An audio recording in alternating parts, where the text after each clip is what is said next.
the next policy questions. And I'm very glad to be here again, joined by a new colleague who recently joined the EUISS, Luigi Scazzieri, a connational of mine, who is our new analyst for Common Security and Defense Policy. Welcome, Luigi, to the Institute and to Responds. And today we are going to talk about, well, we titled A New Bridge Across the Channel. We are really looking at very recent events at the EU-UK summit that took place yesterday.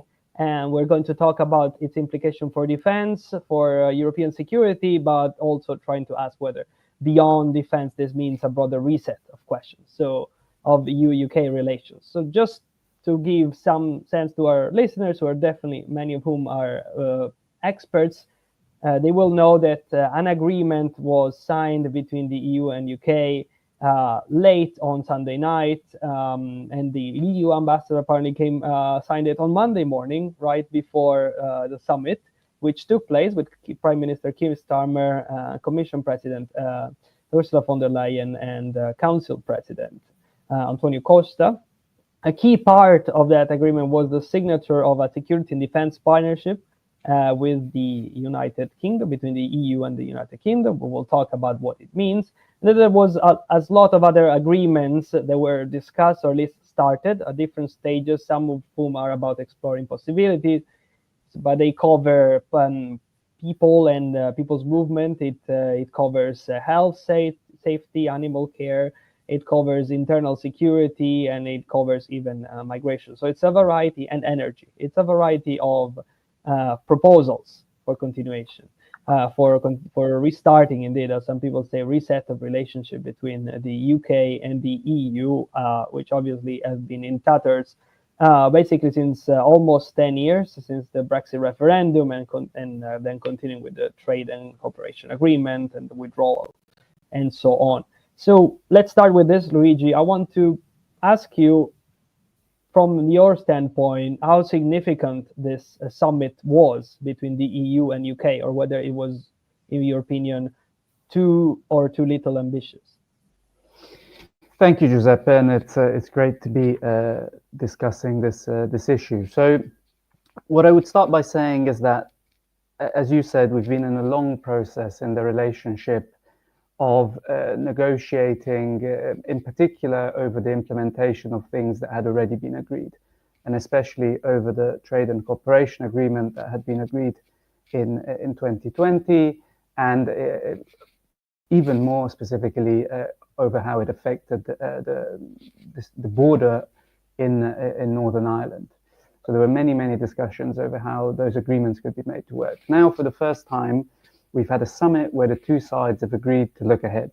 And what they've done, and you've sketched out very well the kind of understandings that they've reached, is that they have moved beyond what had been agreed in 2020. So for the first time, the relationship is one about trying to improve on what had been agreed rather than only implementing what had been agreed. And you rightly said, one of the core elements is this security and defense partnership. And the other pillar is really a series of understandings in the economic field about indeed energy trade, youth mobility, fishing, phytosanitary standards. And I would say that the core, really the element to focus on, the most significant one there, is that the UK conceded to extend existing fishing arrangements for 12 years in exchange for a so-called phytosanitary agreement. Now, that sounds very boring, but it is significant because it signals the UK aligning with EU legislation in one economic sector, and that's the first time that that's happening since Brexit. So maybe the beginning of something new. Yeah, that's very interesting. Of course, there was a discussion a few months ago about whether the fishing dispute was going to block the security and defense partnership or other agreements. So it is indeed quite interesting that you bring these up, that there was one way of sorting that agreement out, indeed. And as you say, it paved the way for the security and defense partnership. And since we are the EU Institute for Security Studies, I think it's worth focusing on that, also because the SDPs was indeed signed. And of course, it is quite interesting in terms, if one looks at history, at the fact that the UK was usually one of the most important countries in European defense, also within the European community and then European Union, but also one of those that was said to sort of reduce the speed or block the speed of European role in security and defense for the European Union. Now, the first time that the EU and the UK come back together is on really for security and defense. And obviously, this is significant given that context. But of course, then one wants to maybe wonder what is in this agreement. So can we start by that? What is the security and defense partnership? What does it unlock? What does it serve for? Yeah, it's a really interesting question. And my starting point when I address these issues is always to first actually define quite carefully what it is that we're talking about. Because when we think about EU cooperation with the UK in the field of defense, we have to start by thinking that actually much of it happens at the level of member states outside of the narrow EU framework. So there's deep cooperation between the UK and individual member states, both in terms of capability development, but also in terms of operational cooperation, in particular with some of the Nordic and Baltic member states. And the EU is an added layer, and an added layer that's becoming increasingly important as the Union's role in defense industrial matters has deepened, above all since the start of Russia's full-scale invasion of Ukraine. So what we've had is the EU becoming a more and more important actor in trying to foster more joint defense procurement, in trying to encourage defense industry to expand production, and in particular, with the approval of it looks like SAFE is going to become approved very, very soon. So the EU becoming more and more important also in terms of fostering large-scale procurement with substantial financial resources. And that means that there is now substantial interest on the UK side in being part of this. The Security and Defence Partnership does not ensure that this will happen, but it is a preliminary condition for further cooperation. On the EU side, it is clear that in order for partners to become involved in defence industrial cooperation with the EU, you first need an SDP. So to me, this is something that is very significant because it paves the way for further cooperation. What it also does is that it formalizes existing informal exchanges in the sense of foreign policy related dialogues that have been in any case happening, but they're now put on a much firmer footing because there is a document underpinning them. So I expect that these will intensify significantly over coming months. Yeah, I agree with you with the statement, especially the fact that, of course, UK cooperation with Europe has continued, UK being one of the key countries in European defense, and of course a key member of NATO. We'll talk about it in a second, but also the significance that the SDP has taken now as an instrument for then access to other tools. That's I think something very relevant indeed, the potential to achieve to be part of the safe loans that are, as you say, likely to be approved. Exactly. So and just maybe add a footnote to that. You do need, in order for UK industry to actively be involved in EU programs, you will need additional agreements. These will no doubt be not easy to negotiate, but there is a process in place. And I think it makes sense for both sides to cooperate more closely. So it's just about hammering out the details, I think. Exactly. Of course, this is important on the way to the NATO summit and to the EU Council on Defense, where supposedly this whole packages of SAFE and the Rearm Europe package will be approved. But now let's indeed talk about why the UK and the European Union and other European countries need to cooperate more or are cooperating more in defense. And the most important point, of course, is the threats to European security, more significantly the war in Ukraine, in which the United Kingdom has recently taken a more significant role. Obviously, this is part of the process of the US partial disengagement or attempt to bring this conflict to an end, as also seen sort of a passage of a baton between the United States and the United Kingdom as perhaps one of the leaders in that. But generally, the UK has been quite significant. So can we talk a little bit what the UK has done, how it has positioned itself in the wider context of the war in Ukraine and European security? So it's a very interesting question, and I completely agree with you that the UK has been very active, and we saw that in particular in the days following the meeting in the White House between Trump and Zelensky, and how the UK was very helpful in at least bringing the two, if not back to the table, then at least communicating indirectly. So the UK has been very useful, I think, in trying to bring the US along in what has been a European process to seize the initiative or to try to maintain the initiative when it comes to trying to address the conflict. And that, I think, has had two lines of effort. On one hand, trying to show that Europeans have a vision for how the conflict should end, namely with a ceasefire followed by the deployment of a reassurance force to prevent further aggression. But in a sense, if we look past the diplomatic maneuvering, then I would say that the real aim of all these efforts has been to try to bring the US along, because we all know that the US aims to disengage from the process, but there is a question over whether that disengagement happens in a manner that is aligned with what is, broadly speaking, Europe's position, namely a disengagement that doesn't actively sabotage Ukraine's defense, let's say. So all of the UK's efforts are geared at that. Exactly. We've seen also, of course, on the one hand, there's been an attempt to maintain the special relationship between the UK and the United States, and all this, or highlight it.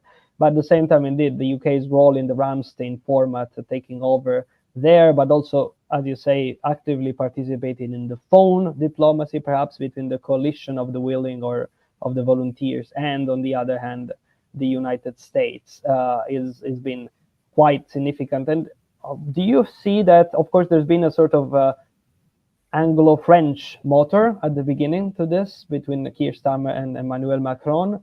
Now the circle has a little widened, especially with the entry of Chancellor Merz, and also the role of Poland in all this. What do you think is the role of what role these capitals are playing right now? Whether they are, succeeded to some extent in maintaining the US at least partially involved, or what can they do to maintain, to further ensure that the United States does not fully disappear? Of course, we are right after a call between Putin and Trump that happened yesterday. Yeah, and I mean that's a very difficult question, but in a sense, I see the whole discussion about the reassurance force, and it's true that there is a varying level of engagement and appetite with the idea across different European countries. The whole idea is, I think, to show the US that there is a European willingness to take a leading role in addressing the conflict, and potentially in a post-conflict phase as well. So the challenge, though, is that Europeans have also made it quite clear that the reassurance force cannot really be deployed until there is a ceasefire, which is very difficult because there is no signal that Russia currently wants one. And B, the Europeans have also made clear, including the UK, that actually the deployment of a reassurance force does depend on a degree of US backing.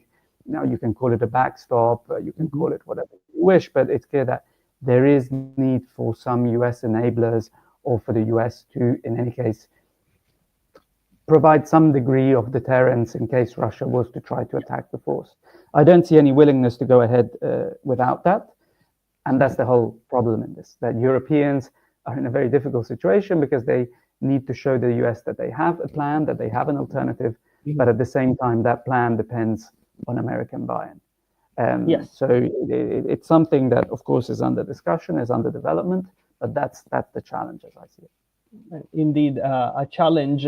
And also, if I may add to that, it also depends very much on the American perception of this, because on the one hand, the United States can see the plan, but at the same time, since it hears different perspective, also the Russian, among others, the key is whether eventually President Trump is going to be persuaded that the Europeans are supporting his efforts at peace, or if he sees them as a blockage on the way, a stop block. So this, which would in make the position much more difficult.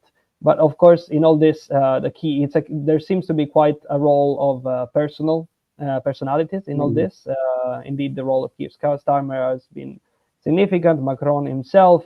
I don't know if you have any thoughts on whether this shuttle diplomacy or phone diplomacy can continue, or what the UK can do.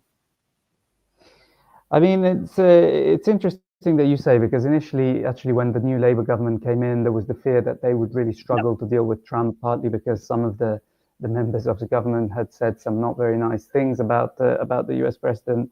But ultimately, it just seems that they were able to establish that rapport. And I think you're completely right in saying that there is a willingness, a desire, by the Europeans and indeed by the UK as well, to be seen as constructive by the US and not as a roadblock to peace.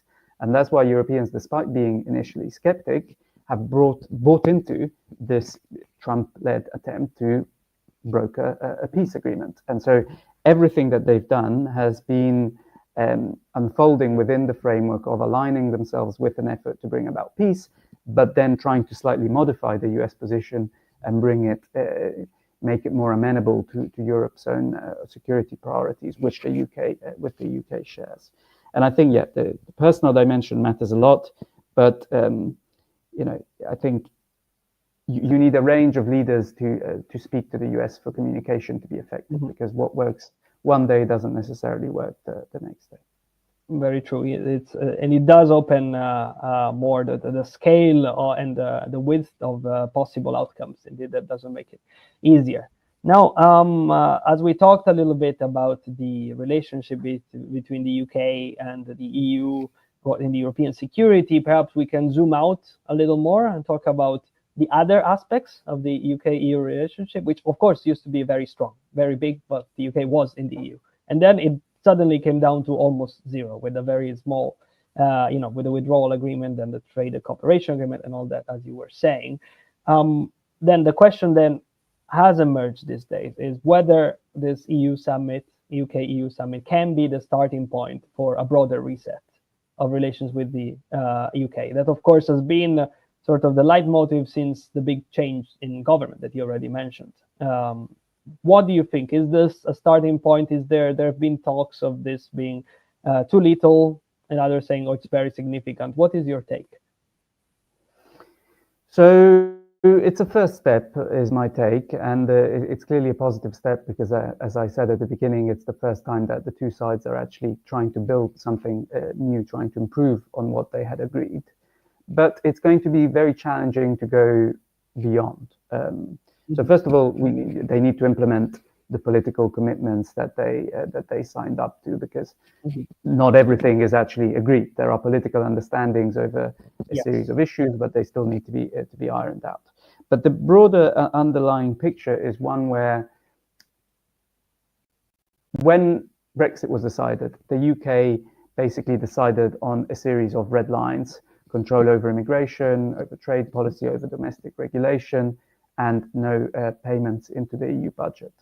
And that boxed in its position in a very defined manner. And when Labour came into power, despite promising a reset, actually in practice its red lines did not change very much. So still no free movement, still an independent trade policy, very slight shifts on the question of regulatory autonomy, but basically, on the whole, the UK's position on all these issues is not that different from what it was in 2016. And that means that there is actually a ceiling on how far the relationship can go within those constraints. And I think those constraints are unlikely to change because of the way in which the UK's domestic landscape is currently structured. And essentially what we have is a very, very strong right-wing party, some would call it far-right, the Reform Party, which is led by Nigel Farage, of course, one of the architects of Brexit. That party is now polling as the first party in the country. Of course, we're very far from an election, but still it means that Labour is concerned about making further moves towards the EU, changing its red lines in a way that might facilitate further compromises. So as long as that continues to be the case, then I don't think the UK will change position. That will make the EU quite skeptical about being more forward-leaning in its dealings with the UK and maybe a bit creative. So I think this is as far as we can go realistically in the near term, and it's still significant. The one exception possibly is security and defense, where I think there is an interest by both sides to maybe explore what can be done a bit further because of the degree of shared common understanding of the threat, and also the degree to which there is a lot of industrial integration between the two defense bases already. So that may be an area of possible further cooperation, and indeed that's why we have the SDP. Yeah, that was exactly the question that I was going to ask you next, and that you did. You preempted me by saying that indeed what is different between security and defense and other areas. You sort of suggested that there's a common understanding, whereas on other areas we're further apart. So, and that is slightly different. One could maybe ask other question about foreign policy more generally, but maybe I can ask you this that relates to something that you've written in the past. You've written about EU enlargement, about it potentially being a new way of dealing with the UK as a potential model. Now, there have been, obviously, there were other models that have been mentioned in the past. I remember talks of a Norway model, of a Canada model. Now, this might be out of fashion, but maybe you have something to say about this, that of course, on the basis of what we know now, of what is available and what has been agreed and what remains as a stopping block. So again, another broad question. Yeah, it's interesting because the reason why I wrote that paper was that there's a lot of thinking, there's a lot of interest in the UK about the way in which EU enlargement might eventually think the EU to develop new models for how it deals with its neighbors. And you know, you mentioned Norway, Canada, Switzerland. The reality is that the UK's red lines meant that none of those relationships were possible. But enlargement will lead the EU to think maybe a bit more creatively about how to, in particular, how to integrate neighbors in a more gradual manner. But the end point of the discussion is that ultimately the EU is willing to concede market access and indeed integration into the single market, depending also on the obligations that its partners take on, depending on the degree to which they're willing to align with judgments of the European Court of Justice, to absorb the EU acquis, to accept free movement, to make payments into the EU budget. And so whatever the relationships the EU ends up developing with its neighbors, their depth will always be defined by the degree to which neighbors are willing to accept all of these elements. So we go back to the discussion that we've just had. Ultimately, whether there is a new model in the EU-UK relationship depends on the UK's red lines, above all else, I would say. If the UK becomes more flexible about free movement, about payments into the EU budget, about regulatory alignment with the EU, then new opportunities start to open up. But in the current political context, that seems unlikely to me. Right. And then, so then if we go back to, well, we're reaching the final part of our setting, our discussion. But since you were talking indeed about the single market and so on, there isn't really a single market for defense in Europe, not yet. And that may have been a way to facilitate, of course, the integration of the UK in all this, because it's very much a national-based model. So I wanted to ask you if you think, and however far-fetched the idea is of building a single market for defense in Europe, in the European Union, would potentially be an obstacle for further integration of the UK. Again, we're talking about defense industry. On the UK side, there is definitely a concern about sovereignty in terms of defense integration and even access to EU defense tools. There are questions that are asked about whether this would then involve oversight by the ECJ. But the bigger difficulty, I think, is political, and it's that ultimately, if you are taking this as an example of UK access to the single market, it requires a UK financial contribution to the EU instrument in question. And of course, a financial contribution over which the UK may not have a huge amount of control in terms of how the money is spent. And so the big decision to make really for the UK is whether it's willing to make a financial contribution to, say, the European Defence Fund but without having a great degree of control over the way in which the money is spent. So I don't see the major obstacles as legal, really, but rather as political. That's my two cents. Okay. But then, of course, that brings to mind the fact that a few months ago, the UK Treasury had put out a paper about financing European defense effort. They had suggested a new institutions to which the members could pay in, and indeed, it sounds like what you were defining right now. And the European Union would not have been the leader of that, but it would have been potential contributors. So that was part of the discussion. Clearly, the UK is going to suffer, like other countries, from the difficulties of paying more for defense. I assume that they're also strained for, and of course, in the view that there will be a big increase in the NATO spending requirements. So to conclude, I don't know if you wanted to touch back on this, or on this issue of spending more for defense or leadership for European defense, or if you wanted to have a more general concluding point on how EU-UK relationship.